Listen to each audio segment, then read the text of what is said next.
Okay, guys, welcome to the podcast.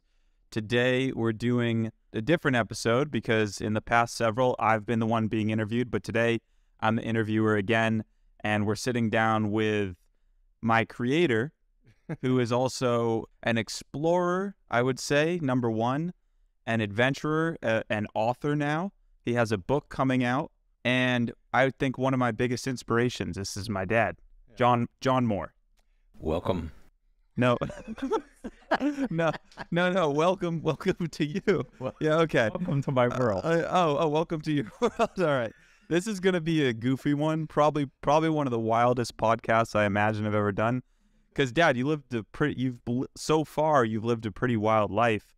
I mean, you traveled like 10 years in Mexico, like in the forest, basically. Yeah, not 10 years straight. No, 10. I made annual trips for like 12 years. And once a year, I'd go somewhere else. And along the way, for those of you guys that didn't know, because I put it in the vlog, but you made some friends there, and every year you'd go back, you'd go find them. Yep. But when you first started doing these trips, what year was that when you first started? That was 1987 was the first trip I made, 1987. 1987? Yeah. Okay. In the Yucatan. Yucatan, Mexico, yeah. And I think the first story we could start off with is maybe how you had your friend, what's his name? Alejandro, right. Chuk. Okay. Chuk. And Jose Guillermo. Okay. Chuk. That's a good way to test the mics, instead of saying check, you go chuk, chuk, chuk. Yeah, right. Yeah. Okay, so you met them 20 years ago. No. Oh, no, in 87. Math. 1987. 33 years ago? Yeah, whatever. I can't do the math. Yeah. Okay, 33 years ago. And then you went back and visited them. You're going to reveal the ending. Okay. So you want to start at the beginning? Yeah. Okay. All right. So what was it like when you first met them? Well, no. What happened was my friend photographer went to the Yucatan in 1986. He came back and he had all these fantastic pictures of Mayan ruins. And so I said, man, I got to go there. So I planned my own trip, and I went to Merida, which is in the Yucatan Peninsula. And then I also planned to drive from Merida down to Chiapas, Palenque. But anyway, so I rented a car, right, in Merida. And at that time, and you would get a car, and the car would be kind of banged up, depending on what kind of car you. But it wasn't like I was going there and running a Tesla. Yeah. So anyway, I'm driving the car out of town. I'm heading out to the ruins of Uxmal, Labna, Sahil, all the ruins south of the city of Merida. And I just about 45 minutes outside of the town, I get to this very small, very small town called Yaxcopuil. That's a Yaxcopuil. That's a Yucatec Maya name, probably named after something to do with the ruins that were there. And these villages sitting on the top of ruins, basically. Yaxcopuil became a henequen plantation in the 1700s. And what does that mean? Well, henequen is a plant, the yucca plant. Oh. Right? And so when the Spanish came in, they built these large plantations that processed the henequen into rope. Into rope and other products. And so the ruins of the henequen plantation were right there, Spanish colonial ruins right in this town, obviously no longer functioning. But anyway, so I'm driving through the town, and sure enough, smoke's coming out of the hood, right? This car totally overheated. So I pulled over the side of the road. I really couldn't go any farther. And all of a sudden, all these guys came out of their houses and say, "There's the gringo." Broke down his car. And this one guy, a couple of these guys, two guys in particular, Alejandro, Chuk, and Jose Guillermo, two guys I really made friends with. Alejandro especially kept pouring cold water into the radiator. All right. and tried to start it again. It started, kept smoking. Finally, we just said it was a lost cause, and they gave me a ride, like some of the friend who had a car. They gave me a ride to the nearest town, which is Uman, so I could call the car rental place because there's no telephones in right. 1987. Yeah, so I called the car rental place, and I had to wait for like 2 or 3 hours, and they finally came out with a truck, a flatbed truck, and they put the car on and gave me a new car. But anyway, in those 3 hours, it was really awesome. I got to hang out with these guys in their village, and I had, at that time, my Spanish was really bad. Yeah. Well, we're using phrase books. Yeah. Look up. Was that your first time in Mexico, or? It was my first time in Mexico. Yeah. 1987. Yeah. So we went to the tienda, bought some beers, and then they took me out to the cenote. They said, let's go to the cenote. We'll take you to the cenote. You got to wait around for your car. Go to the cenote. So we went to the cenote, and it was awesome. It was this very, very deep cave with stairs. They had made cement stairs and really a long staircase down into the cenote. We got down there. The water was like beautiful ice, not ice cold, but cold, very cold.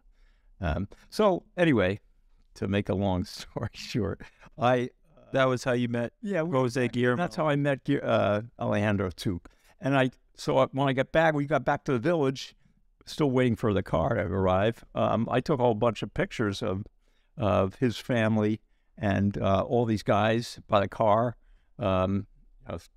gathered around my car, all smiling, like, hey, we fixed the gringo's car. On a film camera too, so you couldn't just like show them. Film camera, so I was setting a tripod up and putting the tripod in, putting it on a timer. So that's how I met. And then keep going. Subsequently, after every year I went down there, and every year I went through Merida, I stopped and visited. Yeah, it was great. Arn's got a film camera there. Yes, yeah. When did you get this one? I got this one this is a Rolly. It's like a miniature Rolly. It's heavy as anything. It's great. I got this one probably in mid-90s. But at the time I was shooting with Nikon equipment, Nikon film equipment. And this one was just sort of a more portable. You couldn't really call it a point and shoot. I wish you could feel how heavy it is. Yeah. It's all metal parts. It's a beautiful machine. It's got glass. The glass is just crystal clear. It's great.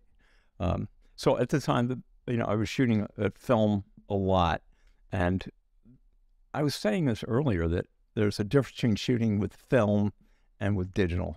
And the main difference is that there's no screen on the back of the camera. So what you have to do is your eyes for the viewfinder. Well, this is trendy now. The kids know about film cameras. Yeah.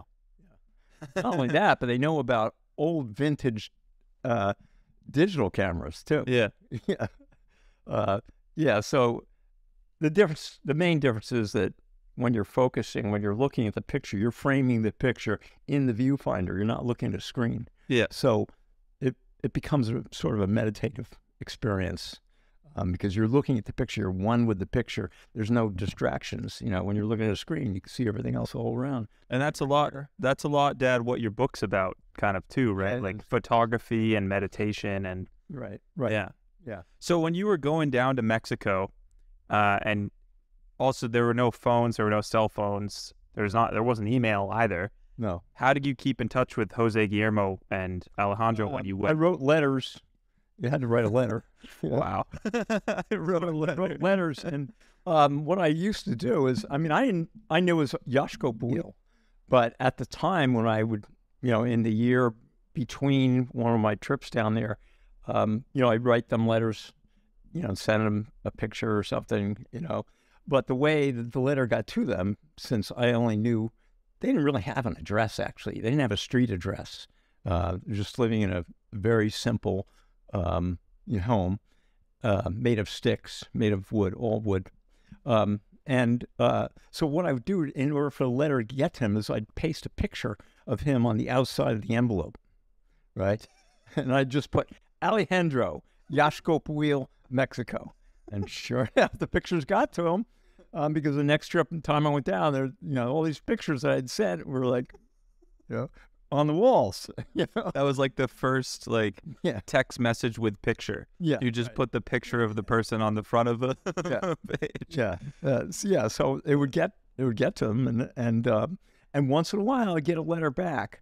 Not usually, because they mainly when my friends Alejandro, Jose, were at home, they were speaking Yucatec.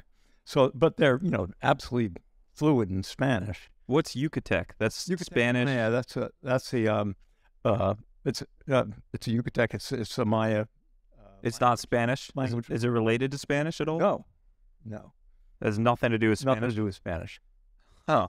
So yeah. So do you speak Yucatec? No.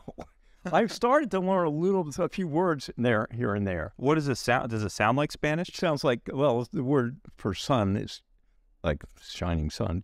Kin. Yeah, all of kin. The letters are all pronounced differently. Doesn't sound like Spanish. So if you want to hear it, on my website, there's a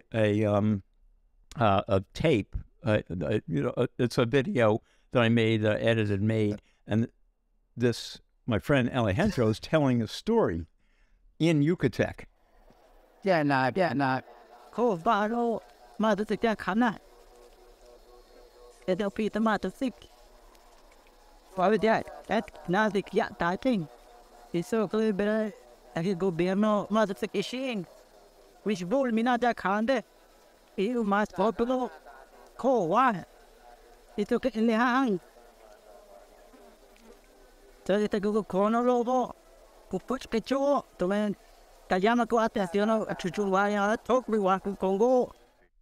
have no idea what the language is saying. Oh, no idea. Is it it's the language of the Mayans? Yeah, it's an ancient Maya dialect. So the Mayans that transcended into the Enlightenment, that's what they were speaking. Well, so Jose Guillermo is a descendant of the Maya. Yeah. They're all Maya. Oh, they're Mayan. Yeah. Oh, yeah. So I didn't even know they're Mayan. I didn't know that. So Mayan is not Mexican. Mayan is a completely different. Yeah, that's the indigenous. Before this. Oh, I didn't even know about that. You didn't? No. Well, I just Native Americans. We have Native Americans, right? Live in live out the West, especially. I mean, all throughout the U.S. There's some Native American tribes. Yeah. They were here long before. Yeah. Long before Columbus, and long before the Spaniards came and decimated the populations, basically. Yeah. So there's. My friends in Yaxcoatl are still speaking Yucatec, usually in their homes. And I would hear, and I'd say, hey. So one day I said, can you tell me a story? Una historia. I'd talk in Spanish, ask them to tell me a story, and they in Yucatec. Por favor. Oh, and you recorded it. Yucateca. Yeah. See, so. Yeah, he'd tell a story in Yucatec. I have no idea what the story's talking about. Yeah, I mean, I might be able to pick up bits and pieces in Spanish. We could put some of your photos that you took from these pictures on the screen, because when I was growing up, I remember, you had those photos all around the house. I thought that was one of the coolest things, one of the coolest projects you've worked on. Just those how you took the faces of those the Mayans, and then you juxtapose them with the ruins of the Mayans. Yeah. I thought that was really cool. Faces carved in stone. Yeah. So, by the way, when you talk about the Mayans, you don't say the Mayans. What do you say? You say the Maya. The Maya, right? Okay. The only time you use the word Mayan is when you're talking about the Mayan language. That's when you use the word Mayan, right? But there's no such word as the Mayans. Mm-hmm. Yeah. It's the Maya. When you were traveling there, because right now, you have, where's the book That's one of the things we talk about a lot is like the Enlightenment and Eckhart Tolle and spirituality and that kind of stuff. Were you into, meditation and that kind of stuff back then? Yeah. I mean, I never really started meditating. I mean, there was a time when I was kind of pseudo-meditating. Yeah. Just out of college, and then this is the late 60s and 70s, and meditation was really cool. Yeah. I'd go and sit somewhere on the beach or something and close my eyes and like think about all this different stuff. And that's, my form of meditation was like pondering the seagulls. Yeah. And thinking about where the hell they come from, what are they doing? So would you say you were really in that meditative state, or you more just thinking that you were meditating? I was in a meditative state when I was taking pictures. Oh, okay. Absolutely. Yeah.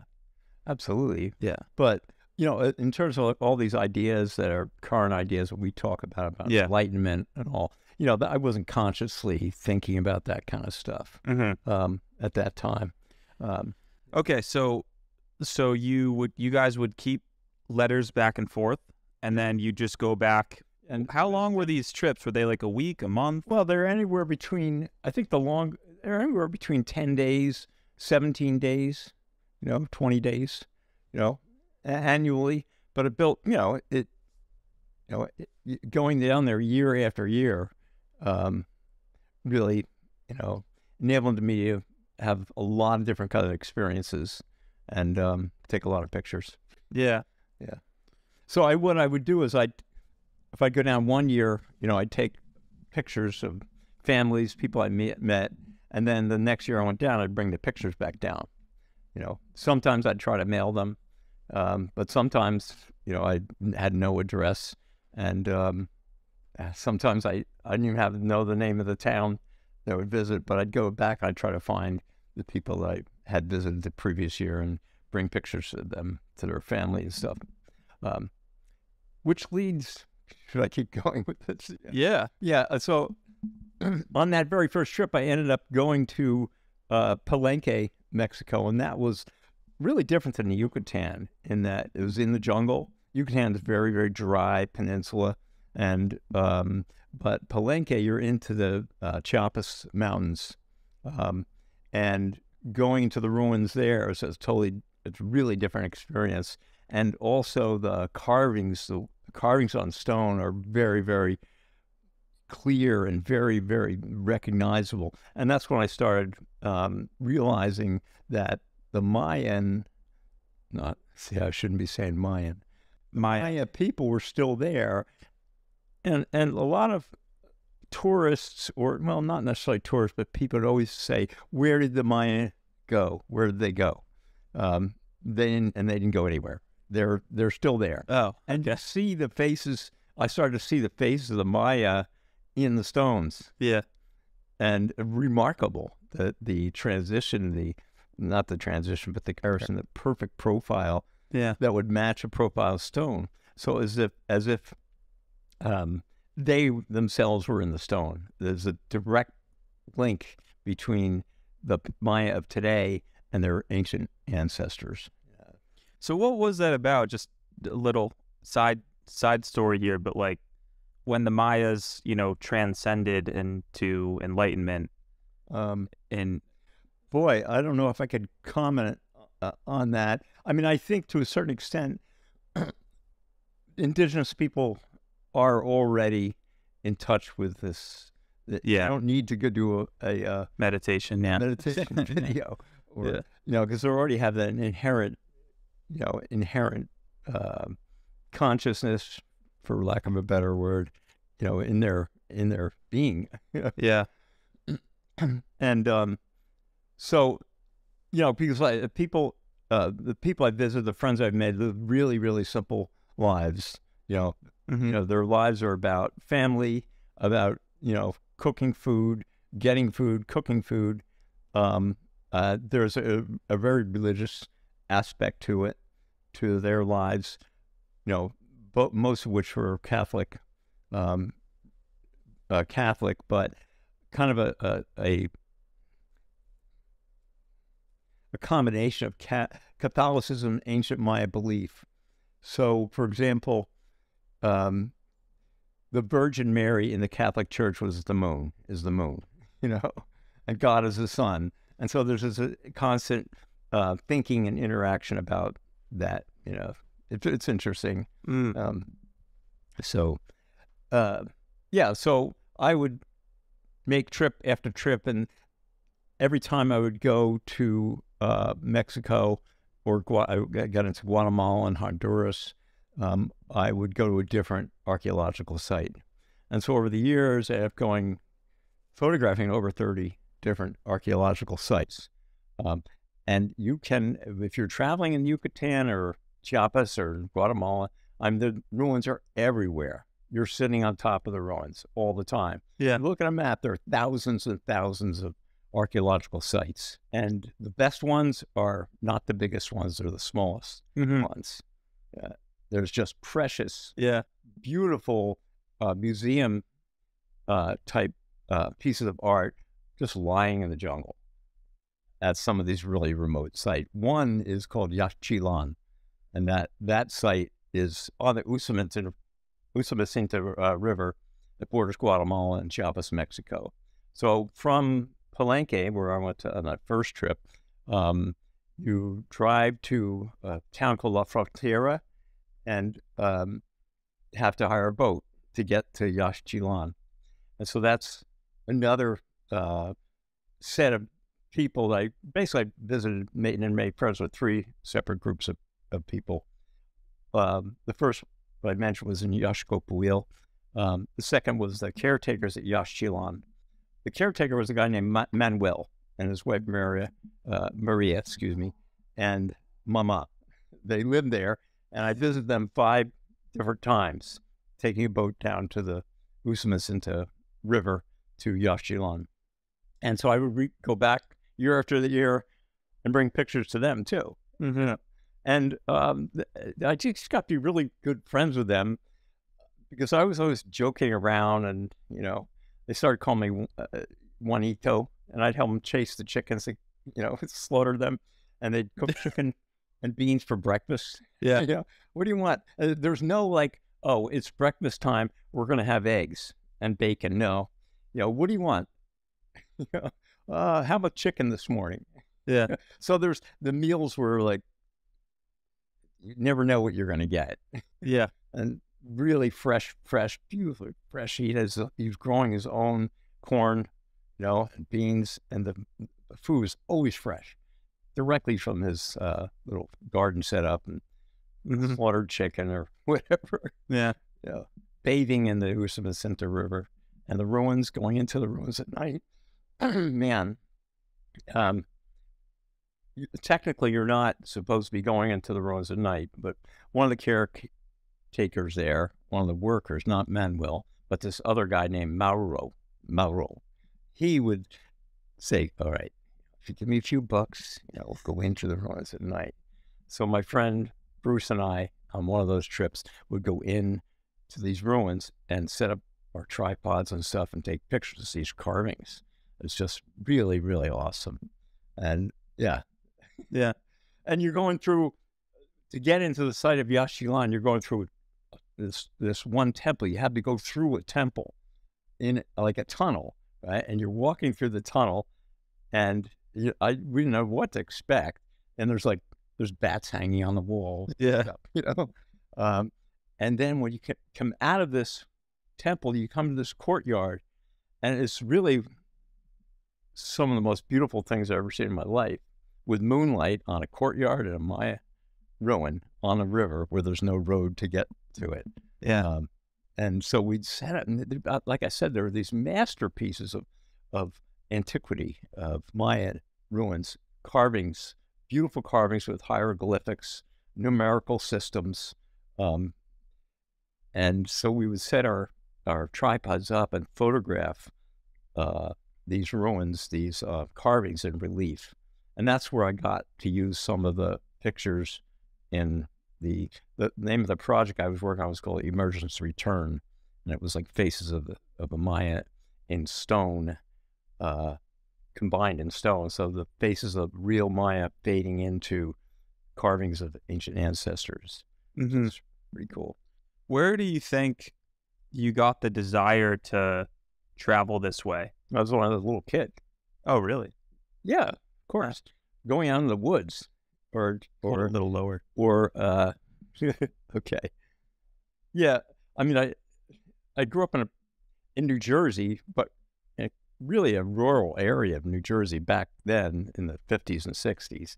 And, yeah, my dad had horses, and we were always, as kids, we were always go off somewhere. My parents just say, go away, go outside. Yeah. And, yeah, and so we would, always out in the woods next to brooks and stuff, building forts, and so that's really came the sense of adventure that I had, that I still have today, really came from my childhood, deep childhood. Yeah. Sense of wanting to discover something or build something. So Dida wasn't concerned about that, or No. no? Oh, really? No. Huh. No, we had all the Dida's houses. my dad's mom. The houses all had bells on them. So Wait a and second. all the houses had different bells, different rings to So when they wanted you to come in, they'd ring the bell? Yeah. What does that sound When like? it's getting dark, you'd hear your bell, right? And we'd be like, yeah. Ding, ding, ding. And we'd say, oh, hey, Gordon, that's your bell. Oh, you had different bells? My bell's ringing. All right, I got to go. My bell's ringing. And we got to know each other's bells after a while. I go, Gordon, your bell's ringing. Or, yeah, that's funny. yeah. Dad, there's a Netflix show, The Outer Banks show, Yeah. and John B. Yeah. Remember John B? Yeah. His dad used to call him in with a bell. Yeah. Yeah. In the third season, there's like the bell. And anyway. Yeah, we had a bell. My mom would just put her hand out the door and ring the bell. Ding, ding, ding, ding. Right? And that was it. That was communication. That and the telephone. Man, I'm really dating myself. Rotary telephone. 647-1655. That was it. That's the number. No area code. What does that mean? 647-1655. That's my number. There's no area code. Don't you know what area code is? You had a number, but you did. So how does that work? Like That's our phone. Our phone number. your home phone? Yeah, home phone. Yeah. So how does that work when you're on the woods? Well, no, I'm saying we're unrelated. talking about communication. Oh, okay. In general. If you wanted to see your friend, you didn't ring the bell. Yeah, you had to just call the phone. You call on the phone, yeah. This is like, yeah. All right. So, what else? Okay, yeah. So your sense of adventure came. Yeah, I mean, it's funny whenever we go on a trip. I mean, we just went to Joshua Tree. Yeah. On a little hiking trip, sort of. And Sort of. no, it was a hiking trip. Yeah. Yeah. And whenever we go and you have the map, I always know you're gonna pick the place that the least amount of people end up picking. Right. And it's like the most rural, and it's usually the most like, animals, like dangerous animals, like, oh, rattlesnakes are only found in the southwestern part of the map. And I'm like, oh, that's where he's going to pick, isn't it? Exactly. Yeah. Yeah. Yeah. And you're never scared. like- You're not scared of it at all, ever. well, yeah, why? But, it's like, I mean, you go to a campground, right? You park your car and you just start walking. Yeah. And walk as far as you can. Yeah. Yeah. And try. I remember when I took you on last time, 2 years ago, when you came to LA, and we went on a hike to Mescal Canyon. Yeah. And there was a rattlesnake in the middle of the path. I was like, oh no, there's a rattlesnake. And you're like, oh. And you like went up to it and you were like about to pet it. You weren't about to pet it, but you were like, it's just a rattlesnake. Just walk right by it. You skip. You didn't skip. You just didn't even like acknowledge. You just looked at it. To skip a little bit. And then the other time, And when you skip, you go, snake, snake, snake. okay. And then the other time was when we were in Colorado. Yeah. And we went on a hike in Colorado out in the mountains in Silverthorne. And and we were with Mom, of course, and Uncle Matt and Aunt Sandy, and I don't know if Anderson was there. No. Mark and Brenda, maybe. Anyway, we went on this hike, and we're out like a couple miles out, and this giant deer is in the, like, really big deer, not like a little wimpy Bambi deer, like a big deer. And we're all like, oh no, don't, startle the deer. It might, who knows what it's going to do. And we were all continuing to walk, and I was getting so mad because my dad was like creeping closer and like staring at the deer. You were like connecting with it on a spiritual plane. Yeah, I know, but that's right. Nothing's going to happen. The deer is not going to like. Yeah, you kept saying that, but I mean, if I had horns, maybe you'd want to charge me. But yeah, I want to get as close as possible to the animal. No. Yes. No. Yes, go down the Grand Canyon. Hike down the Grand Canyon. You're going to see a lot of deer and really a lot of wild mules. That's really cool. I like to get as close as possible, like within distance between you and I. Yeah. And look the deer in the eye and say hi. Yeah. It's not, I think that's what a lot of young people, children anyway, are missing out on by hanging outside on their phones and not going out into the woods, not going out and getting lost in the woods. Yeah. Not enough kids are doing that because they're getting lost in their screens. Yeah. In their phones. Yeah. And when I'm talking about young people, I'm talking about kids, 10, 11, 12 years old, who don't get the experience of being in nature and connected to the trees, connected to the animals. Mm-hmm. It's one step removed. You can look at it on your phone, but it's different than actually going out into the woods and encountering an animal or plant that you really connect with. And so where did the art come in? Because your dad had the trucking company, Moore's Trucking, and then where did the art and photography side, where did that spawn? I don't even know this. I should probably know this. That kind of started with baseball. Really? Yeah, baseball. Yeah, I started drawing. I thought I always wanted to be a baseball player. That was my biggest goal in life. Yeah, be a professional baseball player. Couldn't think of any light better. We worship Mickey Mantle and Roger Maris. Yeah. We grew up in New Jersey. My dad took me to Yankee Stadium. There was nothing better.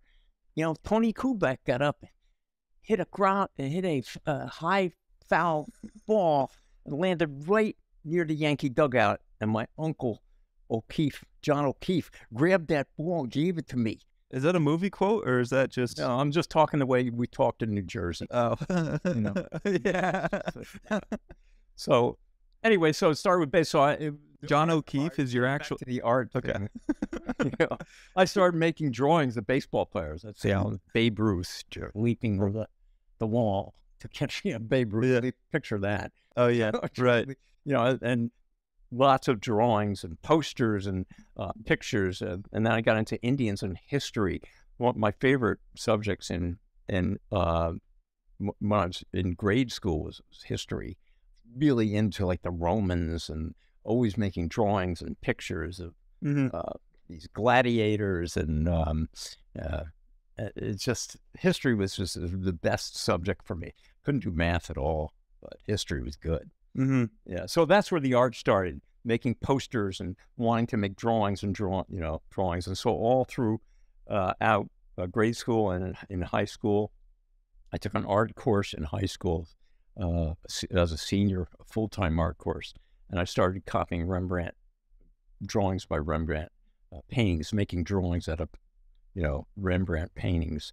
I just thought it was just so cool to be able to recreate a face in stone. What am I thinking about? Not in stone. That came later. But be able to copy a face using graphite, right?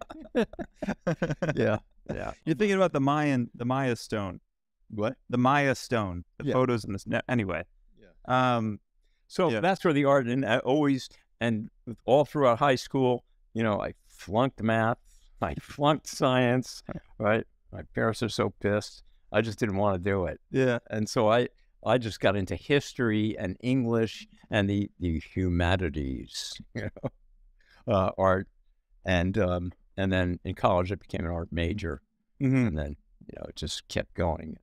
Yeah, I think what's funny is because I remember, growing up, I had math homework and stuff like that, and you definitely weren't going to be the one to help me with that. Yeah. Because you told me, because you said you had dyslexia, or what they say is dyslexia, but I think that, and I tell it's Dyslexia. I get it.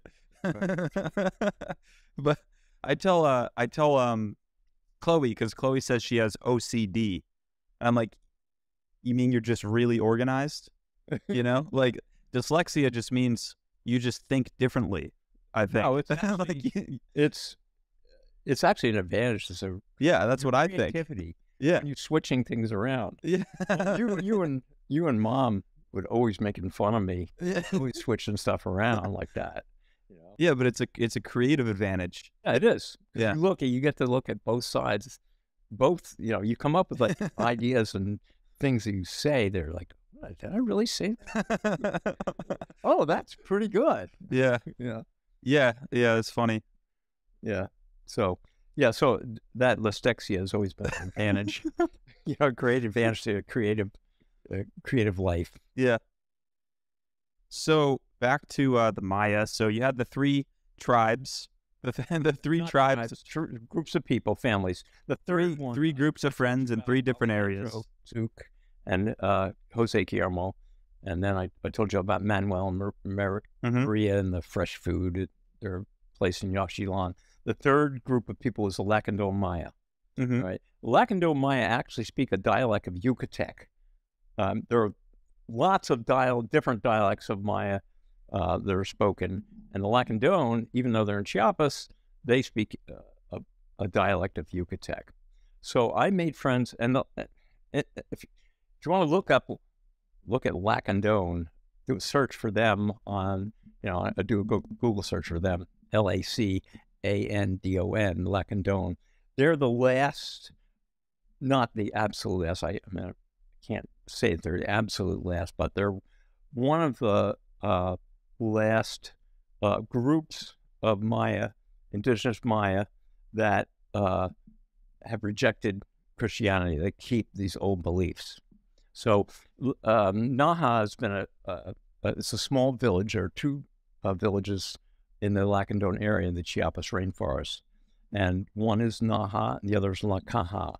And they practice these ancient rites, right? They have a god house and they make these pots and they make this solution called balsh, which is a heavily alcoholic drink that they'll ingest and have these rituals, right? And so, wait, what is it? Yeah, so there were two very famous gentlemen that lived in Naha, the village of Naha where I visited. One was Chankin, right? Chankin Viejo, and the other was Mateo Viejo, right? And they were really still in touch with these very ancient beliefs. There's a picture in my book of Mateo with a cigar. That one picture with his eyes are very sunken, right? So it's actually a really cool picture. This guy was like, we talk about enlightenment. He was the epitome of enlightenment, this guy Mateo. Now, he smoked a Mayan cigar, all right, called Kuuts, Kuuts, Kuuts. I'm not sure if that's the right spelling in English, but that's how it's pronounced, right? And this is a holy, not necessarily holy, but a ritual Maya cigar, right? And getting to meet this guy was so cool because I had read about him in this book called The Last Lords of Palenque. And between Mateo and Chankin Viejo, these two guys were the patriarchs of this whole group of Maya in the Lacandon Maya in the little village of Naha. So really, so Mateo was just a cool guy. He's really glowing with enlightenment, smiling, all the time. His teeth were so interesting. He had one tooth all the way across. His teeth were in perfect shape. And one tooth. He had one tooth that was that big? Well, because there was corn. Oh, Stuff. He didn't floss. Yeah, well, I don't think he ever flossed. Yeah, okay. So it just became one tooth? Yeah, it's just like all the corn and the tortilla. Yeah. It's all in his tooth. So when he smiled, he just had one long thing. It looked like one tooth. Yeah, I better keep that there. All right, thank you. Yeah. So, yeah. So anyway, both him and Chan King Viejo, and I'll talk about Chan King a little bit also. He, lots of hikers and some tourists and people from the outside would want to go meet this guy, right? And it was hard to see him because you had to go ask permission, tell people in the village in Naha that you wanted to visit Chan King. And so we had my friend Chick Charles Herms and I were traveling there, and we went into Naha, and our whole purpose of going there was to visit Chan King. So we got into the village, and my friend Chick was in a band called Has and the Has-Nots, right? It was a rock band that we had in college. It wasn't a serious rock band. We had like maybe 1 or 2 gigs, and really, we were really bad. You were bad? Really bad band, yeah. But anyway, my friend Chick got really good at impersonating Elvis, right? Yeah. And he was always walking around saying, "Oh, since my baby, I found a new place to draw." So we get to know that, right? And we want to make friends with the younger people. And we want to visit Chan King. We're waiting to see Chan King, So I said, "Hey, Chick, why don't we just do a concert while we're waiting here?" Right? So we're sitting there, those little kids dressing their tunics, these white, they're not, the Lacandon are still wearing really traditional white. The men all wear these white, it's not robe, tunic, I forget the right word for it, huipil. And so Chick says, "Yeah, okay, so let's do a concert while we're waiting, So Chick's up, and I'm playing the drums, something, since baby, I found a new place to dwell. It's all the down of a lonely street, Heartbreak Hotel. I think it's so lonely, baby. I think it's so lonely. I think it's so lonely I could die." Yeah, and so these kids are just like, they're like cracking up. Yeah. It was the funniest, I think they were just like beside themselves laughing. And so that endeared us enough to be able to go and visit Chan King. So we go in Chan King. That was your passcode to go see the spirit. I guess so. The spiritual leader. Yeah, I'm embellishing the story a little bit. Yeah. But we did do the concert, and we did make the kids laugh. Okay. Yeah, and we got in to see Chan King, and this was Chan King. Chan King. Is he famous, or you just? Yeah, he's really famous. Oh, really? Like if you Googled him, anthropologists have written about this guy. There's films about him. If you look him up, do a search on on Google, and just type in Chan King Lacandon Maya, and you'll just get a lot of stuff about him, especially in Wikipedia. So, Chankin, kin means son, right? And so we got in to see Chan King, and this was like the first time we saw him. I went and visited him a couple of years later, but the first time we saw him, we went in to see him, and I had some kind of a, I forget what it was. Something. Is that him? Yeah, that's him. Yeah. Oh yeah, you have photos of him. Yeah. I remember your photos of him. Yeah. Okay.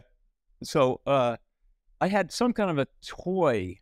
I forget exactly what it was on my key chain. Yeah. But it was like it's like, what do you call those little things you hold in your hand, and it feels really good. It was less in vogue a few years ago.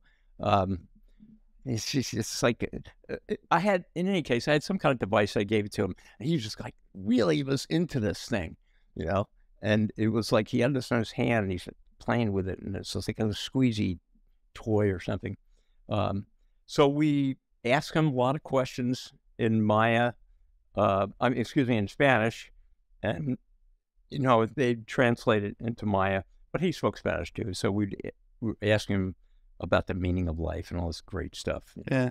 So finally, we said, okay, we're visiting a holy man. Yeah. In his house, right? And we've come all this way. It took us a day to get there, from the main town of Palenque. Yeah. So we finally said, okay, say Chenchen, we come all this way, to speak with a holy man. And I just want to know what kind of like advice or learning what could you teach us? What could you say to us now that we're here with you? And he said, you had to have it translated. And his translator, probably one of the kids, said, well, he says, turn around and go back. That was the advice. He said, just turn around and go back. Go back to where you came from. I said, oh, okay, that's it. And he's laughing. He thought it was hilarious. He said, oh, they're going to ask you advice. What do I tell them? No, we'll just go home. What are you talking about? I don't mean any big spiritual statement. That's funny. Yeah. So that was good. Wait, I want to start this intermission because I actually got a gift for you and Mom. You did? Yeah. Cool. This is because, I think it's a good thing to bring it back. These are from South Africa. Really? Yeah, when we went to Cape Town. Wow. And there were these little like farmers markets kind of. And this is a woman, South African woman that made these. These are for the espresso machine. Her husband. Look at that. Yeah, her husband made these handmade. That is beautiful. Yeah. So there's a whole set. Oh my gosh. There's a whole set. Boy, you must have packed them really, really. Yeah, they're packed. I don't even want to unpack them because. Yeah. Boy, boy. Those are cool. Wow. Thanks, buddy. Yeah. Here's another one. They're all different. Oh, these are gorgeous. And there's coffee mugs too. Really? Yeah. Thank you. But yeah, those are for the espresso machine, of course. Yeah. This one, I guess we could maybe do this one. Well, it's cool. Here, take that. Whoa. Here, take that. I like the shape of this. Oh, this one's heavy. This one's heavy. Yeah, they're all like kind of different sizes too. Right. Cool. Yeah. Thank you. Yeah. All right. Okay. All right. Yeah. All right. Anyway. All right. Back to the Mayan story. So he told us about Chan King. He told you to go home. And then, yeah, so I guess you would just keep going back for 7 to 20 days or something like that. And anywhere between 10 and we could 20 days. We could kind of go trips. I mean, are there any more like significant moments? Because we could talk about other stuff than Mexico. There's a lot of other going through Guatemala, northern Guatemala, southern Guatemala, northern Guatemala, and then Copan, Honduras. I could go on for days. We could do a whole separate podcast on that. Yeah, we could do. That's where the most remote classic Maya ruins are. We went to this place. You've heard of Tikal. That's a big place, but southwest of Tikal, long drives through these, towns, small villages are classic, beautiful sites. Like one is Seagulls, and one of the very first dissolves of a real person dissolving the stone was made from carving at Seagulls. But anyway, like I said, going to these sites were just so far removed from No tourism. Yeah. No, in Tikal is pretty touristic. Oh, now, But when you go to the smaller sites, which also have exquisite carvings, and on the smaller sites, they haven't looted them and taken a lot of them out into the museums. Some they have, but not like they have in Tikal. And you see these incredible faces, and it's in the jungle, and it's the birds and animals everywhere. And there's usually just one or two caretakers at one of these sites. And so, like I said, that's a long story going through. And we went through northern Guatemala. One time I flew from in a Volkswagen plane. I flew from Guatemala City to Tikal, to Flores. A Volkswagen plane? Yeah, it's like a Volkswagen plane, clanking. It was like an old Volkswagen. Yeah, it's like clank, clank, clank, clank. Okay. Yeah. Yeah. And, we landed. Yeah. Clank, clank. Yeah. Anyway, that's a whole separate story. Well, so we went into, so one time I flew, and the other time we went through, down the Usamis to another town in Guatemala, and through a checkpoint. There's soldiers everywhere in Guatemala, at least in the 80s and 90s.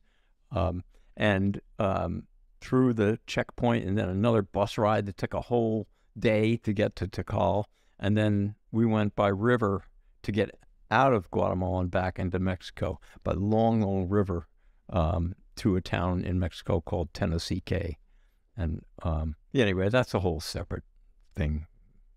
So how many trips had you made to Mexico before you met Mom? Most of them. 10 at least. Mm-hmm. So then when you met... No. Actually, no. I had made probably eight trips, and then I met Mom, and I took Mom and I went. Yeah. And that was interesting. Well, had you had any... Because when you were with Mom, you guys got, held at gunpoint by... Oh, yeah. I happened to get in the most trouble when... Your mother. Yeah, that's what I was going to ask. Yeah. Did you ever get any trouble when you weren't with her? Oh, yeah. Oh, you did? Oh, I thought maybe the first time. I did 360 in a Volkswagen, a real Volkswagen, not a plane. A 360? Yeah, 360 on the highway or something? Coming down the side of a gravel road. Oh. Into... By yourself? Coming from... You're by... yeah, I was by myself on a Volkswagen. I was coming out of Naha heading back to Palenque. Yeah. And there are all these Lacandon guys sitting in this one little house, and I come down this big hill, right? And all of a sudden, this gravel hill.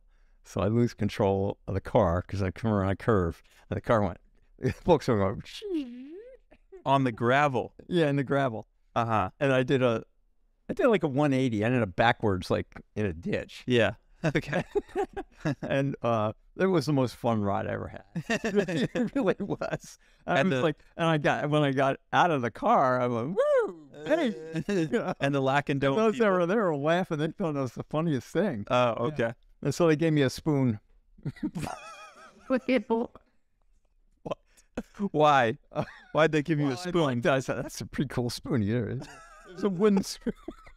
It made of wood. Okay. Yeah. We have it. I use it for salad. We have the spoon? Yeah, we have it. Yeah. I still have it. I never showed you that spoon? I don't know. Maybe. Yeah. So, you never mentioned this one. Yeah, I was going, wow. It was like being on a tilt-a-whirl. Tilt-a-whirl. I'm going to kiss that pretty girl on the tilt-a-whirl. What's that? I don't know. No, that's an excerpt from a John Prine song. Oh, okay. Gotta kiss that pretty girl on the tilt-a-whirl. Is that like an amusement park ride? What? Is that an amusement park ride? Yeah. Oh, a tilt-a-whirl is? You live in California. You don't know what a tilt-a-whirl is. Oh, come on. There's a pier out there. You could. The tilt-a-whirl's out there? You walk out there. There's got to be a tilt-a-whirl out there. Okay. Okay, so wait. So, where were we talking about? Oh, they gave you a spoon. Yeah, yeah. So That was their like gift to you because they liked I you. might have yeah, they gifted it to me, but I think I threw some, gave him a few pesos too. I don't know. I don't remember. But they gave me a spoon. I like this spoon. I said, I really like that spoon. If they're gonna have it. Okay. Yeah. And yeah, so then I got back in the car, and they helped me push the car was fine, and they helped me get the car back on the road, and I drove back to Palenque. So that was. There've been others. There's been worse ones than that. What else? Oh, the other one was coming out of. This was actually much hairier than when Mom and I got held up at. When Mom and I got robbed. Yeah. This was. I was coming out. What happened? Here's what happened. So I go out. I'm out in Tikal, and we're staying in a bunkhouse, right? And I had a little cassette tape recorder that I was using to make recordings, and it also played music on it. It had a little speaker. It's a cassette. You know what a cassette is? Yeah. I know what a cassette is. Not that old. Only kidding. I'm Okay. only kidding. All right. And so this is great. I'd have like Mexican music on it, and I'd be playing it, and it keep me. I used to like play opera on it, and when I was shooting like in the jungle, I'd play opera, right? That came from the movie Fitzcarraldo. Remember the movie Fitzcarraldo went? Yeah. Like he wanted to. That's a great movie. Yeah. For I anyone. wanted to have opera in the jungle, so I just thought that was so cool. Yeah. So I had this little tape recorder I'd put on Puccini, and I'd be photographing the Mayan Ruins. It's just so great. Yeah. And so anyway, so I left that tape recorder. I was in a bunkhouse, right, in Tikal, and we were leaving. I was traveling with a German guy that I met that was there doing an assignment, taking pictures. He was on a photo assignment, taking pictures at Tikal. So I left the bunkhouse, and I left the little tape recorder underneath the bunk, or in the bunk underneath it, right? And so I said, shit, fuck, I got to go back and get it, And we got to the town of Flores, and the national park where we were staying in Tikal was a 45-minute drive.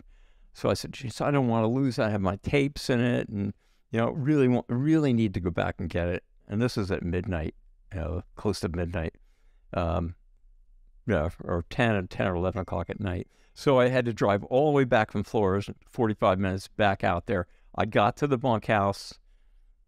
I get to go in the bunkhouse and look, and the tape recorder is gone. I knew it was under the bed.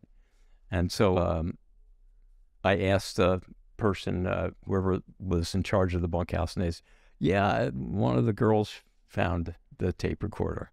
And so I got it. She brought it in. She just didn't want to depart with it. She really loved it. It was really cool. And I couldn't give it to her. I wanted to. I think I gave her a tape, one of the tapes, the music, but I couldn't give her the tape recorder because it had, all my recordings on and everything. So I got the tape recorder, and I'm driving back out. By then it was midnight. I'm driving down, and outside of the ruins of Tikal, there's a checkpoint. And it's got a giant iron, one of those gates, that, like at a railroad place. And I'm heading towards out, and I forgot about the gate, right? And it's about midnight, and there's no lights, just the dim lights of the I was driving, not a Volkswagen, I was driving a little SUV, a miniature like SUV Jeep, little Jeep thing. And all of a sudden, this gate is right in front of me, right? And I was going probably 50 miles an hour, traveling down the gates right there. It's a metal gate. And also it's just on top of me. And then the guys saw me coming. They started raising it, but it raised really slow like this, right? Uh-huh. And I hit it, and it took the roof off the car. Really? I was fine. I had glass on my eyes. Took the roof off. That was the closest I've ever come to Near-death experience. Yeah. And I I You just didn't shooken see up. I got out. I was able to get out of the car, but I had glass in my eyes, and I was going aqua, aqua. And I was able to, they had a big bucket of water. I was able to dip my eyes in there, my head into the water, and just go get the glass out. Yeah. It wasn't a whole lot of glass. It was bad. I still have scar tissue from that. It didn't hurt my damaged my eye. But that was a bad. What year was that? It was probably 91. Mm-hmm. Somewhere. Wow. Anyway, so that. So you just didn't see the gate? Yeah, not until I was like 50 yards from it. Oh, okay. Well, because the lights on the car. And I slammed the brakes on. Oh, but you just skidded. Still probably going 30 when I hit it. Yeah. Right. And and then the next day. So then I actually was able to get back in the car with no windshield, and drive the rest of the way back to town. And so, the next morning I went out and looked at the car. I go, oh shit, this sucks. And I said, oh, I better go get a new car. So I went to the place, the car rental place, and it was owned by this guy, and he had 2 sons, and the sons. And I said, when I got the car, I said, I want to do insurance, get some insurance. And the kid goes, we don't do that. Oh. And I said, oh, okay, you don't do insurance. So if I wreck the car, you wreck a car, you got to pay for it. Right? Yeah. So, so when I got back, the guy met me. The guy himself, not his sons, met me, this older guy at the hotel. And he's like, walks in, mi caro. Yeah. Es muy caro. Coche, right? Mi coche. Yeah. Mi caro. Caro, I know Spanish. Caro. Caro is expensive. Yeah, muy expensivo. Oh. Mi caro is... No, mi coche es muy... Yeah, so caro. There was no way around this. I had to pay for the car. And I said, man, this sucks. Man, this is going to drain my savings. And So I go, okay, all right, so I'll do it. And he goes, I said, how much? And he goes, $400. $400. $400 for a total car? You're going to charge me that much? Well, not for a total car, for the car. The car was, the car didn't have a roof. Yeah. It didn't, yeah. I mean, you can still drive it. But the funny thing is that it's $400. It's nothing. Yeah. It seems like a lot to me. Oh, yeah. Okay, so anyway, that's that story. So then we won't get into is the gunpoint. Why not?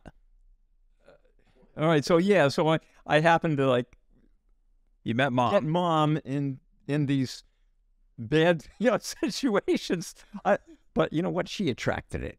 Yeah, right. You say she attracted it. Yeah, she attracted it. She was afraid, of a lot of situations. Yeah. And the first one was we were in the zoo hotel. What? The zoo hotel. What's not the zoo? The zoo hotel. There's nothing to do with a zoo. Yeah. No, the hotel was in Ocosinco, a little town called Ocosinco. Was it at a zoo? No. It's just called the zoo. The zoo. Yeah. Well, ZOO or ZU? Yeah. So we were traveling. We were in Palenque, which was the first time I took the ruins, showed the ruins in Palenque. That's where you got your start. And that's where I was made. Yeah, that's where you were created. Okay. In a little tiny campsite. Okay. Yeah, right. In the jungle. Okay. You turned out the way you are. Yeah, right, yeah. Yeah, so we were driving from Palenque to Ocosinco, and we wanted to see these ruins called Tonina. All right. And so I had stayed at this hotel before. I just thought it was the coolest thing. Mm-hmm. So I said, honey, you got to stay in this hotel with me. It's called, I forget the name of the hotel, but it was outside of the town of Ocosinco. And the hotel was a zoo, basically a zoo.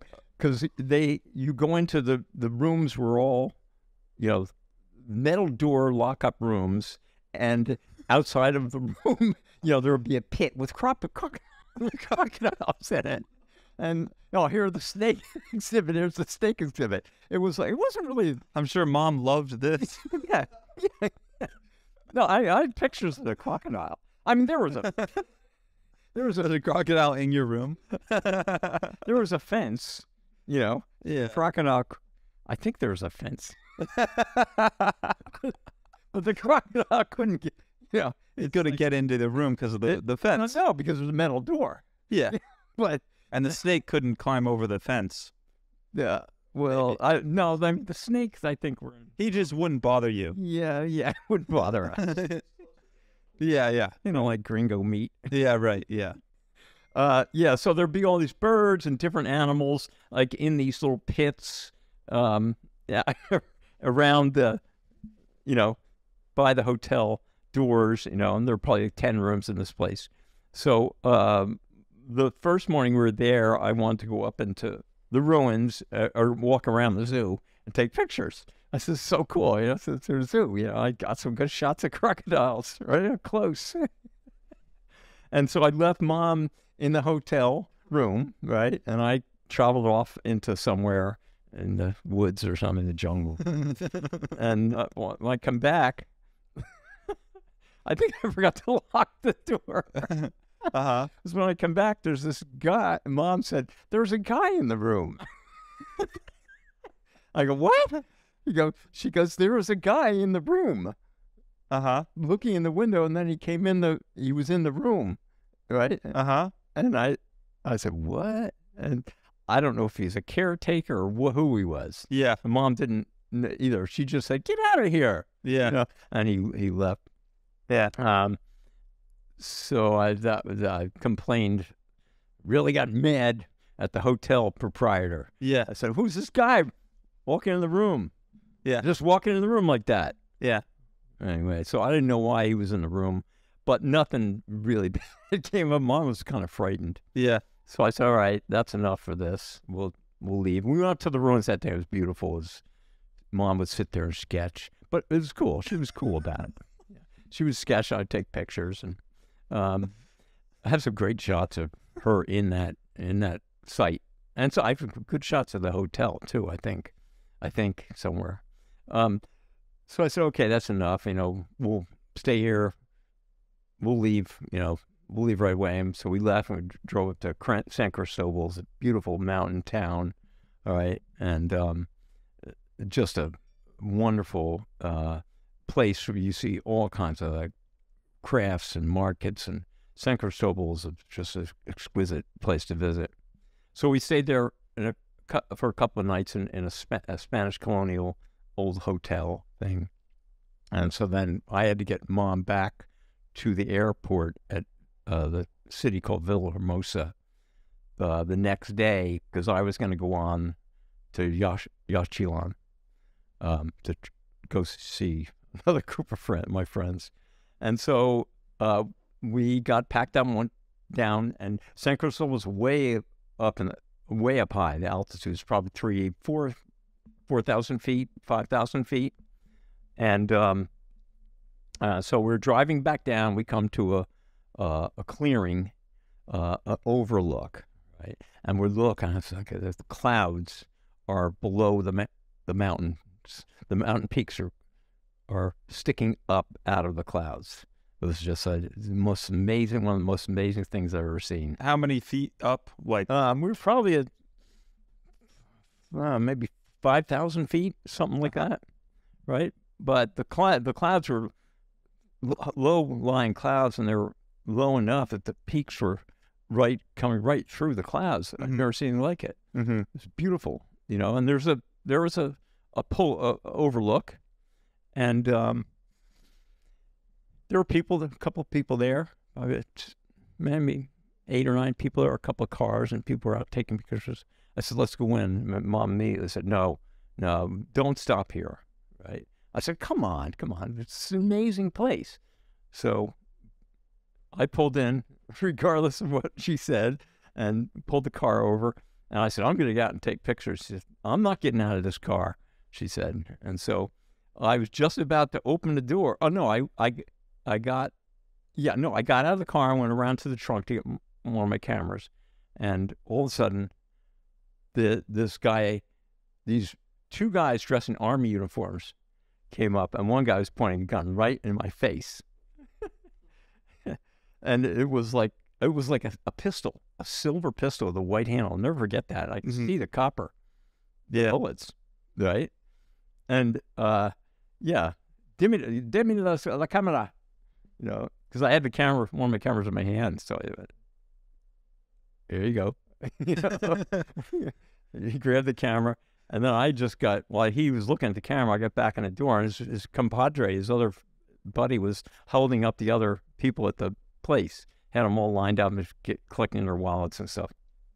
And so I got, while they were doing that, he was a little distracted with the camera, and I got back in the car, and Mom says, just get out of here. Let's get out of here. I couldn't get the car started, of course. Come on! And this guy's banging on the windshield with his gun. Yeah. With, you know, get out of the car, right? Yeah.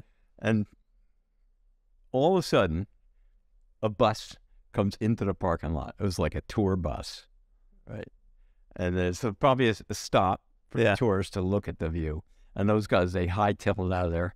I'll never forget to see him running into the woods with my camera in his hands, you know. Luckily, I had another camera. Yeah. I had 2 Nikons with me. So I had enough. But that was a beautiful camera. Always bring 2 cameras. Always bring 2 cameras. Always bring 2 phones. Yeah. Yeah. Yeah. So you have 2 phones, actually. Enough of that. That's just, you know, and so I got her to the airport, and she said, okay, honey, have a nice rest of your trip. She got on the plane the next morning. I saw her off, and I went off to visit my friends at Yaxchilan. Ah. Yeah, so that was that. So, yeah, and aren't you going to ask me about what happened with Alejandro? Yeah, what happened with Alejandro, yeah. Yeah. Like, well, like in between, was that the last trip to Alejandro? Before? No. The last trip with to see I never saw Alejandro on that trip. Oh, we were in Chiapas, but the very last trip where I saw Alejandro was in 2001, and that was the last time I traveled in the Yucatan. We went there as a family, but we weren't in the Yucatan. We were on the Maya Riviera, right? The Maya Riviera. We'd go into a lot of conversation about that. But I did some photographs at Coba when we were on those trips. In any case, to get back, the last time I visited Jose Guillermo and Alejandro was in 2001. And Alejandro was just a really good, strong, family-type guy. You know, he had a good job. He was the janitor at the school, at the local school. And when I saw him that time, he greeted me, he had his uniform on. And it was really good. And Wait, 2001? Huh? 2001. So I was 5. Yeah, that was the trip that Jack was born in 2001. Yeah. So wait, so you went on a trip to Mexico when I was 5, yeah. And I was just with Don't you Mom. remember that I left you and Mom? No. You know? I No. left you in Boston? No. You don't remember picking me up at the airport when I got back? You don't remember that? You No. came. Yeah. Anyway, so so that was the last time I saw Alejandro, and I saw pictures, but Jose Guillermo at that point was drinking a lot.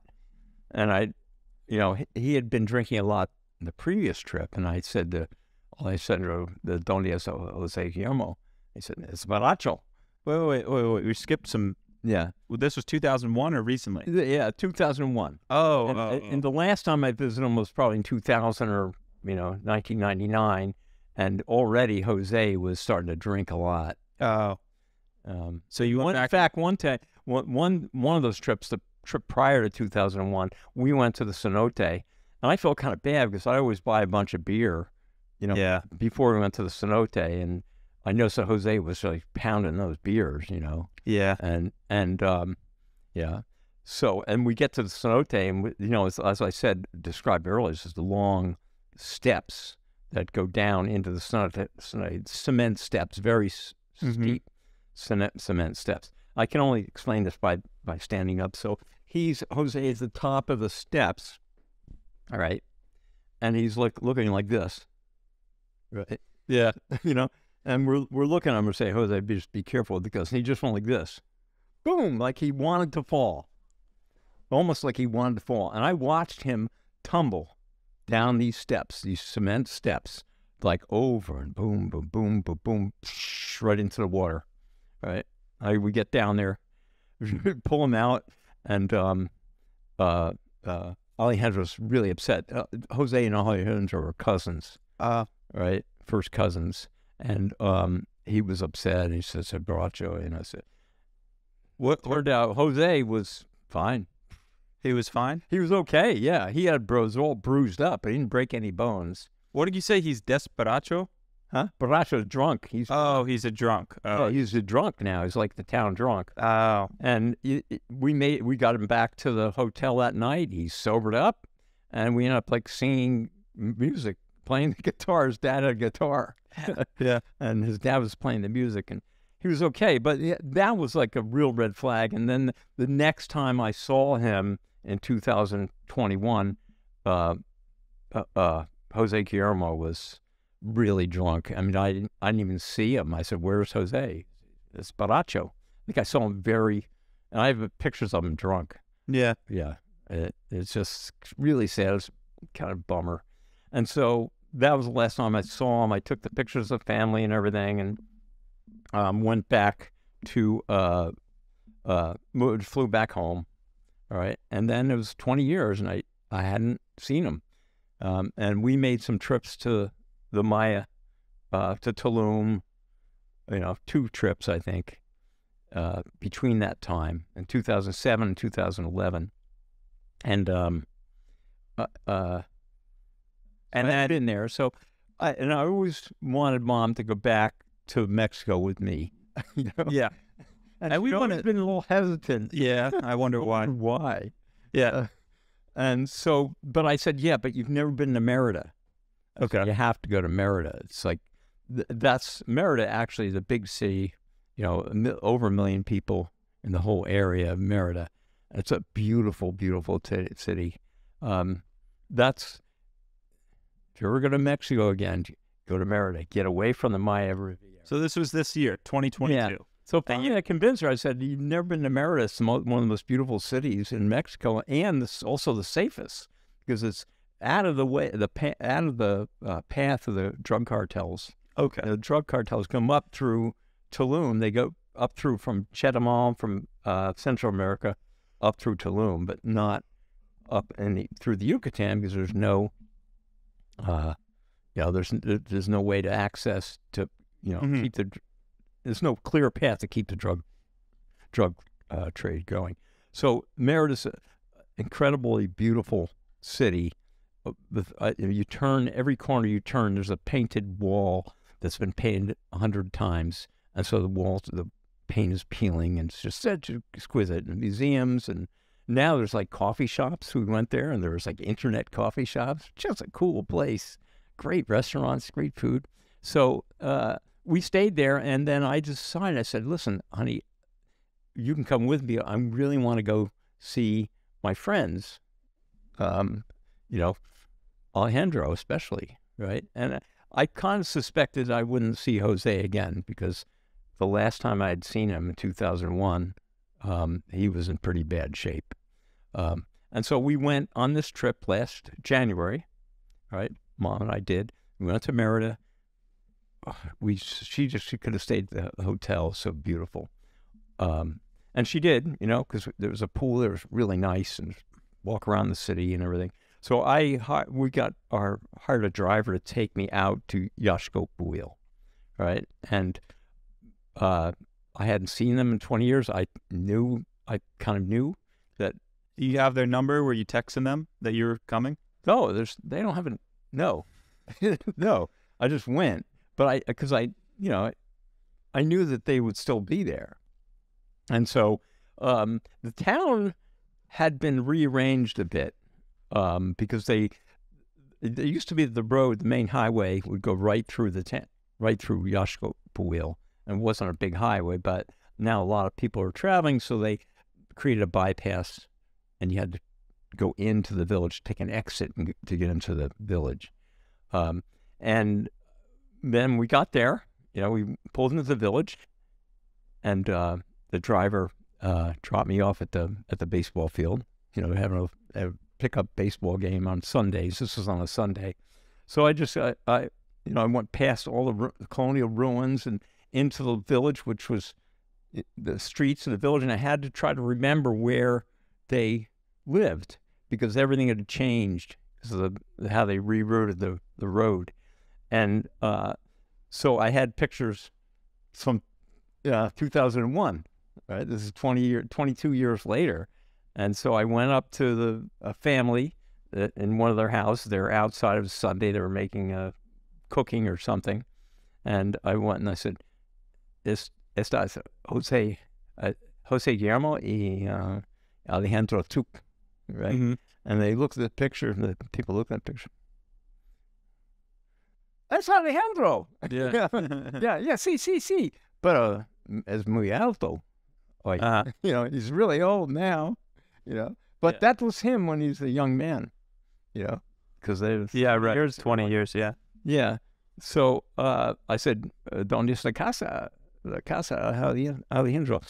Izquierda, derecho, izquierda. And so I just walked down, and I found another guy, and I said, "Where's the house?" And he said, "Oh, ahí, Alejandro." I walk into the yard, and the whole family's there, right? They're like sitting outside the yard in their little yard. Now they had a concrete house. The last time I was there, it was sticks. It was a stick. Yeah. A traditional Maya house with a stick hut and the grass roofs and stuff. And now they had a cement house. I was so happy. I was happy to see that. And I walk into the yard, and it's like,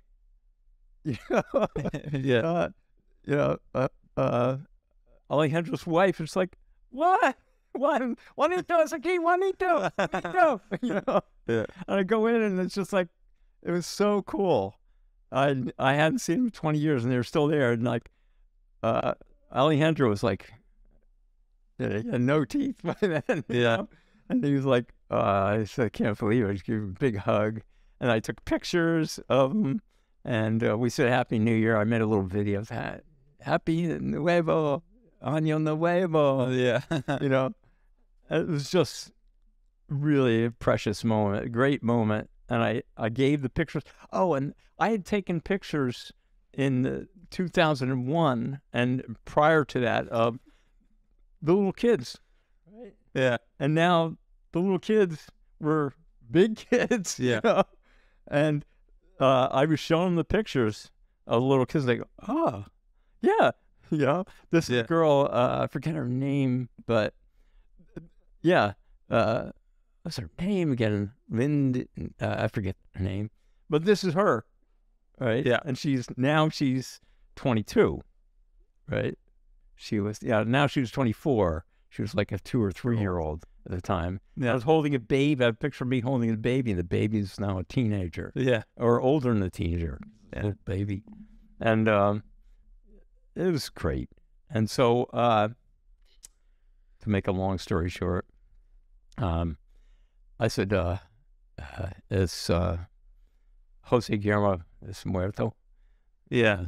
He said, sí. Yeah. Yeah. So when, es 5 años pasado. Uh-huh. And, yeah, it's his cousin. It's kind of a sad thing. But so I said, well, let's go visit him. ¿Dónde es el cementerio? So we went to the cemetery to visit him, right? And so we get to the cemetery, right? And, they have a family plot, and they have the Tuk family plot, because they're cousins, so they're all that surname, Tuk. It's a Mayan name.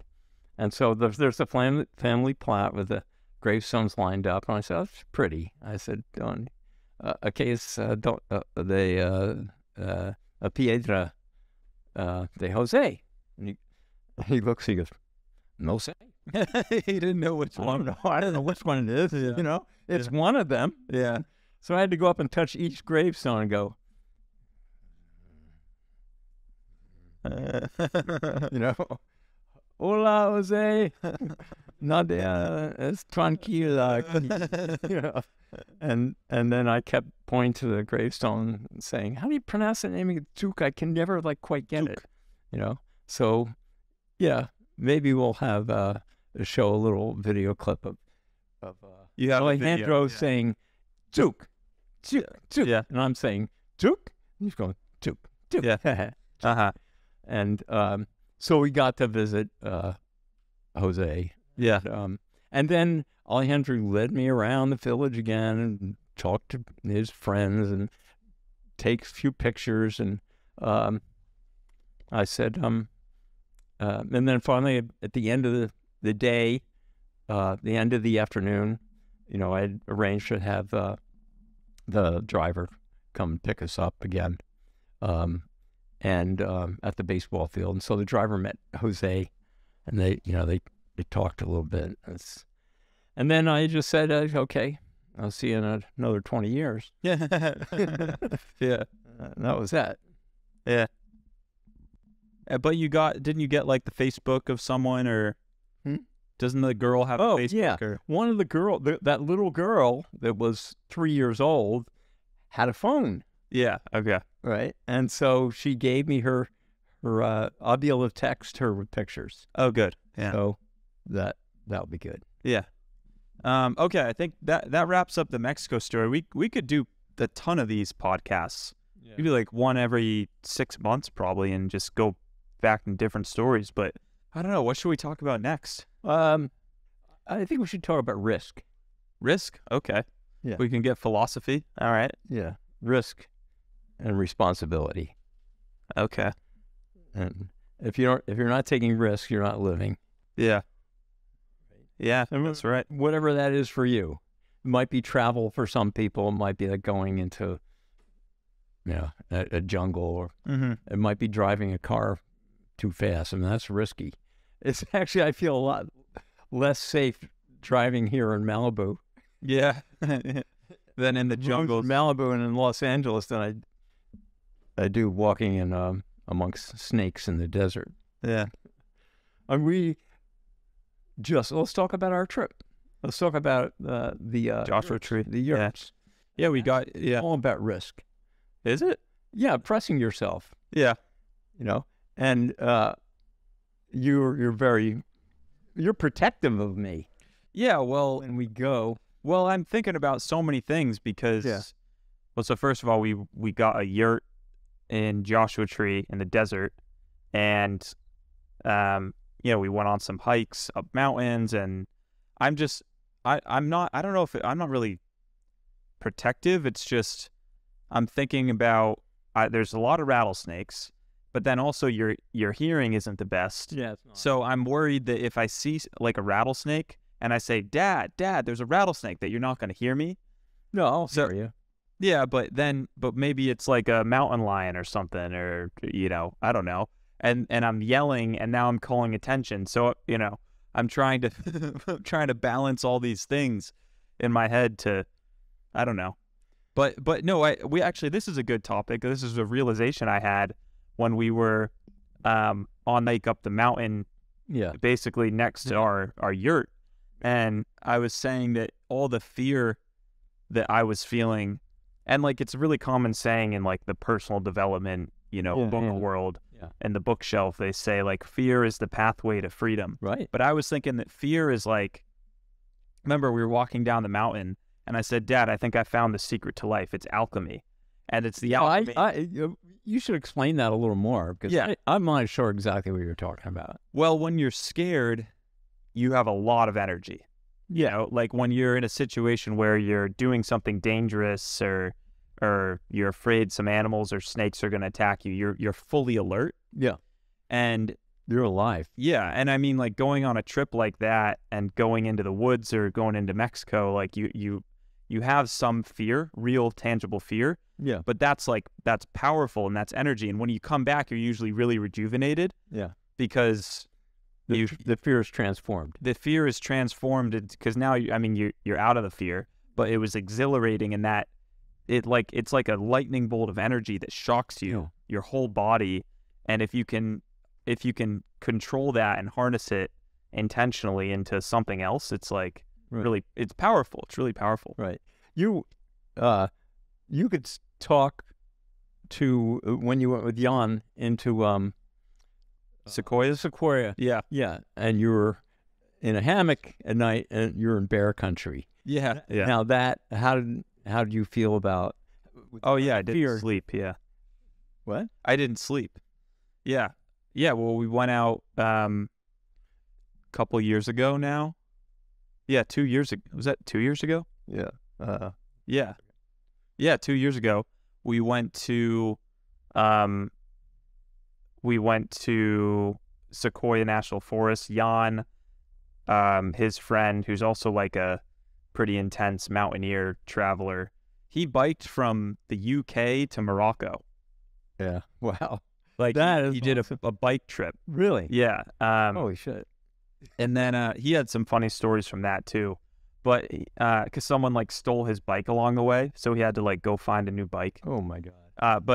And then another guy, and Jan is Swiss Australian, and we were going hiking out, not on a hiking trail, just out in the backcountry. Yeah. And there's like bear footprints everywhere. Yeah. And Jan's idea was to sleep in hammocks.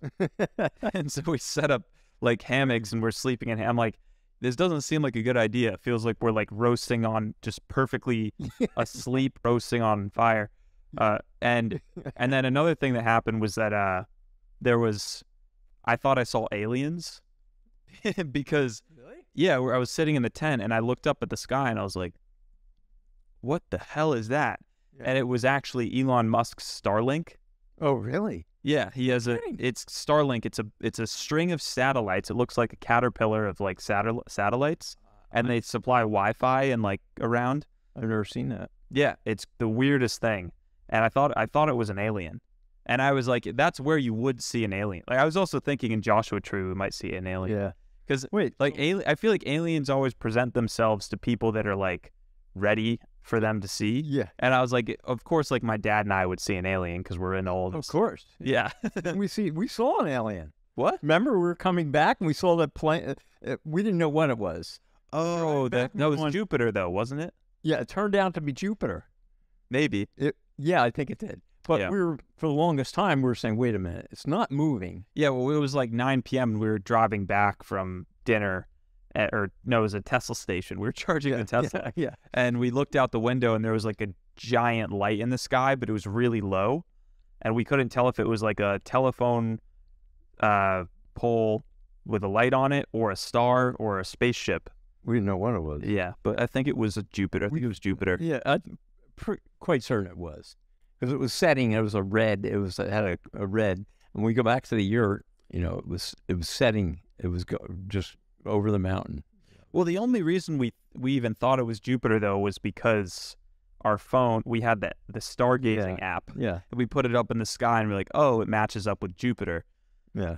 It's kind of you were able to do that. I wasn't. Yeah.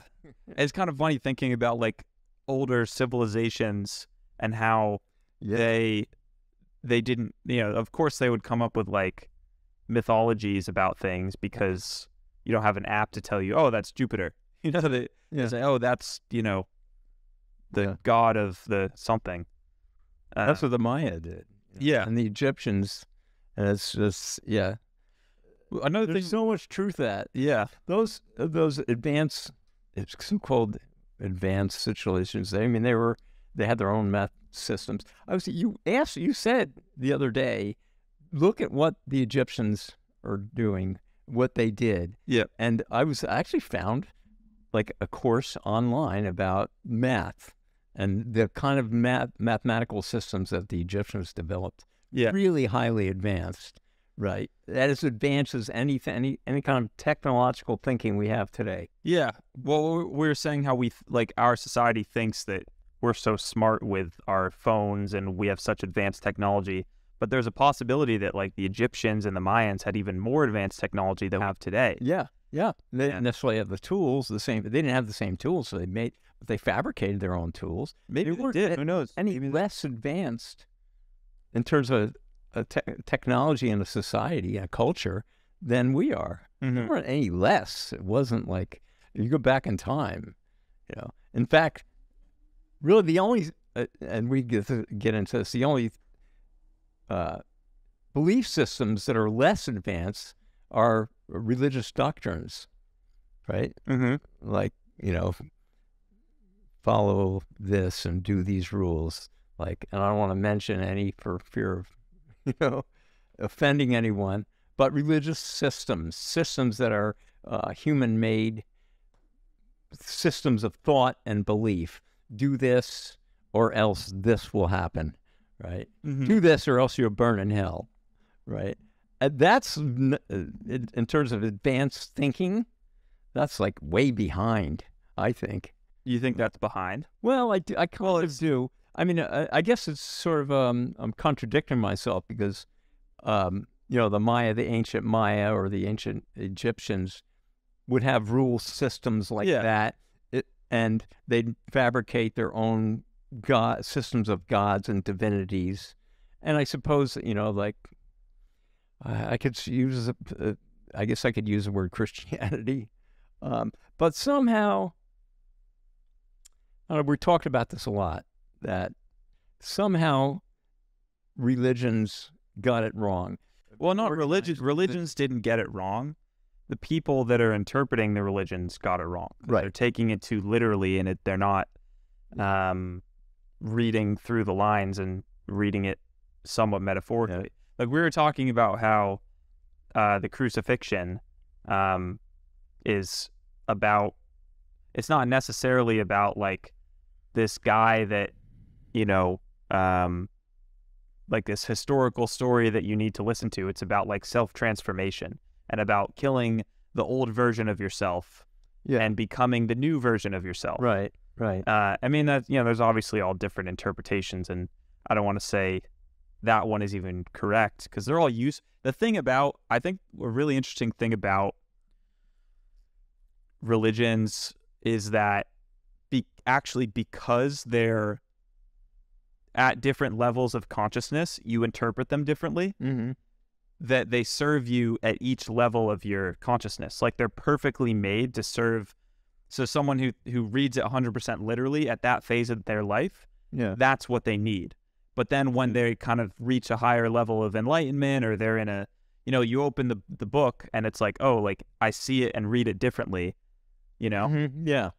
Like I think you talked about this even with like, the personal development books that I have. Like you read them 10 years ago or 20 years ago, but then you picked them back up and they meant something completely something new. Yeah. 'Cause your own thought systems are changing, ever changing, transforming it and evolving into new beliefs. Belief is a whole separate thing. It's like belief. What is belief? A belief is a kind of system that we make up that we can take seriously or not, or we can, think about it intellectually, or we can think it's total bullshit. Yeah. Which a lot of times I think it is. It's how people interpret it. Yeah. So I'm actually, this is kind of a topic switch, but when you and Mom were raising me, you guys were pretty liberal. Like you kind of let me do sort of whatever I wanted. Yeah. Did you guys have like a thought process behind that, or that's just how it was? We didn't have no. It's just who we were. Yeah. We didn't have any system or I mean, I think we read, somebody gave us a book because like, I don't know, preparing for parenting or something like that. We might have read the back cover. Yeah. And then discarded it. We just winged it. Yeah. Basically, it's just like comes from your experience, the feeling you have, and how you grew up and what your values are. Yeah. At the time. Yeah, I just remember at the time, right. Values were let him do whatever the hell he wants. Yeah. Right. I remember like a lot of my friends' parents were so strict, and like when it got into high school and their parents were like, no drinking and no partying, you and mom were like, oh, well, you could try to smoke some weed if you want to, but it's really not that good for you. So, they're not that much fun. And that made me not really want to do it, because you're like, yeah, it's fine if you drink a little bit, but it's, you should really. Well, we got to draw the line when it comes to physical endangerment. That's where we made rules. Yeah, like what? Like well, actually, maybe we didn't make any rules, but we didn't make any strict rules. But we're always very protective. Yeah, in that way. I know this is another complete topic switch, but can you talk about like what was like the hippie era? Was that the 70s? Yeah, like 60s, Woodstock. 60s and 70s. Woodstock was in '69. Did you went to Woodstock? I didn't go to Woodstock. Oh, you did? One of my biggest life regrets. Oh. Because I was down the Jersey Shore. We were, our whole life was about surfing and meeting girls, drive-ins and driving around. And Woodstock came, and it was like a very liberal time. And I'll never forget my next door neighbor, Tommy O'Brien, was, he had hair down his. He said, "I'm going to Woodstock," Yeah. And so he went, and he went, and Gordon's sister went, Kathy. And they went up there and came back, and it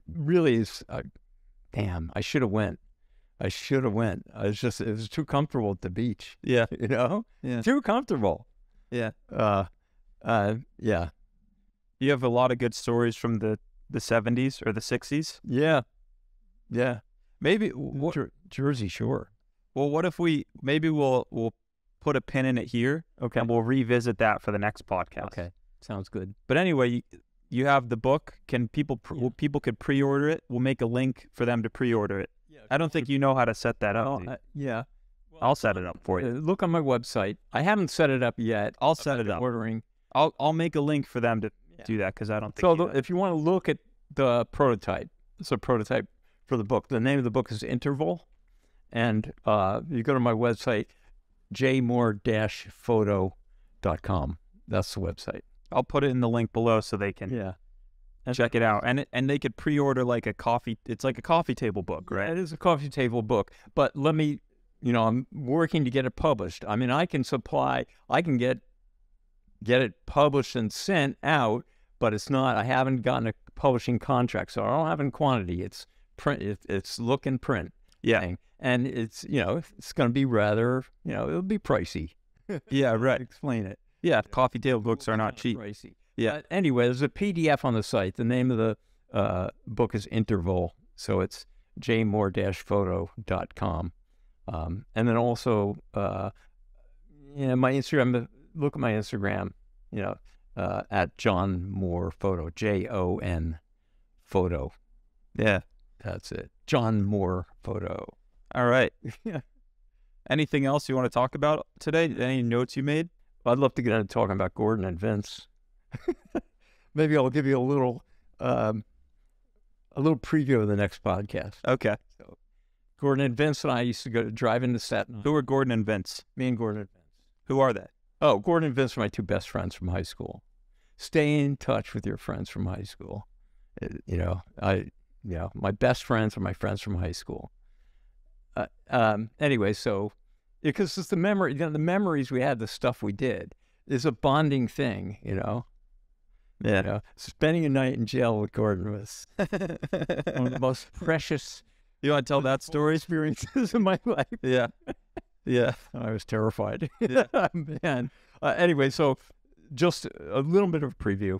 Gordon and Vince and I, and probably a whole other cast of characters, would drive into Staten Island when we were 18, because the drinking age was New York was 18. New Jersey was 21. So we drive in there. We were 16 and 17. We go to Steak and Brew and say, Steak and Brew would bring you as much beer as you wanted. As long as you order a steak, you have as much beer as you wanted. So we used to do that and pretend we were older, 10 or 18 or 16, 17. And so as a little teaser, I guess to say, we were at Steak and Brew, and then we went to a club, and the club in Staten Island, I forget the name of the club, but it had a parking lot in back, and then there were these very large cliffs. Oh, no, excuse me. There were cliffs, but there was a building, like an abandoned building in the back with fire escapes. So Vince decides he wants to climb. So he starts climbing up the building, and he gets to the top of the building, right? And he takes his clothes off. He throws the clothes down into the parking lot. And meantime, the proprietor of the club sees him up there and calls the cops. So the cops arrive, right? But why did he take his clothes off? I don't know. I have no idea. He liked to strip down to his underwear. He didn't take all his clothes. He got down to his underwear and just threw his clothes down. He thought it'd be cool to watch his clothes floating in the air. I don't know, something like that, you know. Okay. And it's in the middle of the night. So the cops arrive. By the time the cops got there, Vince had already gotten to the bottom of the fire escape. It was probably hanging on the ladder and then dropping down. He got into a car, right? And the cops come, and we gave him his clothes. Just get in the car, you know. Get in the car. Get out of here, right? The cops are here. So the cops are shining these lights up there, all right, up all on looking for spotlights. And Vince gets out of the car and goes, "Is there a problem, officer?" Oh. The cop says, "Yeah, some fucking nut is up there, like on the building somewhere. We got complaints," right? Vince talking to it. Oh. So anyway, He was the one talking to the cop. yeah, Like, yeah, look at that. saying, "Is there a problem? What's going on?" How did he get down? He climbed down, but by the time he got down, by the time the cops got there, he was already down Oh, okay. in the car getting dressed. That's all. Okay. Thank you for listening. All right. Thank you for listening. Get the book. Link in the description. We'll put your tag, your Instagram tag. Yeah. And yeah, we'll do another one soon. Ciao. Talk about the 60s and the 70s and the 80s. Adios, amigos.